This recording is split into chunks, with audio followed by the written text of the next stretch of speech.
একটা শেষ আবদার ছিল, আমি যখন মারা যাই আপনার একটা বিচার করেন, খুনিদেরকে ধরে বিচারটা করেন, অন্তত একটা সর্বশেষ বাণী ছিল, যেটা প্রতিষ্ঠার জন্য আমাদের এই আন্দোলন। তো এখানেও সরকারের অনেক গাফিলতি দেখতে পাচ্ছি আমরা। এটার সাথে আমরা মনে করছি সরকারি গাফিলতিটা, যে এটার সাথে খুব সম্ভবত চূড়ান্তভাবে বলতেছি না, সরকারের একটা অংশ জড়িত আছে অথবা প্রশাসনের একটা অংশ জড়িত আছে। অন্যথায় আমরা জানি বাংলাদেশের প্রশাসন, বাংলাদেশের গোয়েন্দা বিভাগ অনেক মজবুত, অনেক শক্তিশালী। একটা স্ট্যাটাস দিলেও তাকে গ্রেফতার করা হয়, একটা স্ট্যাটাসের পিছনে কমেন্ট করলে সেখানেও তার গ্রেফতার করা হয়।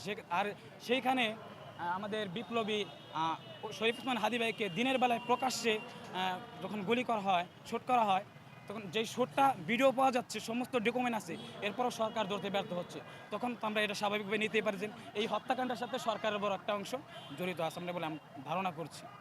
25 দিন হয়ে গেল, তারপর তো এখনো ধরা হচ্ছে না, এই বিষয়টি আপনার কোন থেকে দেখছেন? আসলে সরকারের বাংলাদেশে তো বিচার আছে, কিন্তু বিচারের কার্যকারিতা নেই, এটা হচ্ছে বড় একটা বিষয়। আইন আছে, আইনের প্রয়োগ নাই।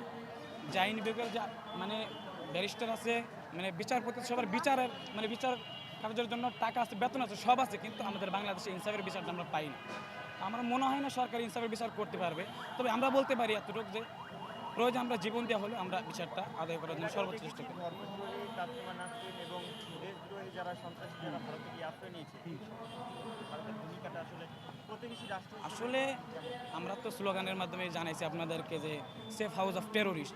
যত খুনি আছে, যত কিলার আছে, যত সন্ত্রাসী আছে, এই সন্ত্রাসীদের একটা আঁকড়া হয়ে গেছে ইন্ডিয়া। আমরা সেটাই লক্ষ্য করছি। বাংলাদেশে তো সন্ত্রাসী আছে, আর সন্ত্রাসী কর্মকাণ্ড করে, আর তাদেরকে ইন্ডিয়া সেফটি দেয়। সেজন্য আমরা ভারতের প্রতি উদাত্ত আহ্বান জানাবো, আমরা সহাবস্থানে থাকবো।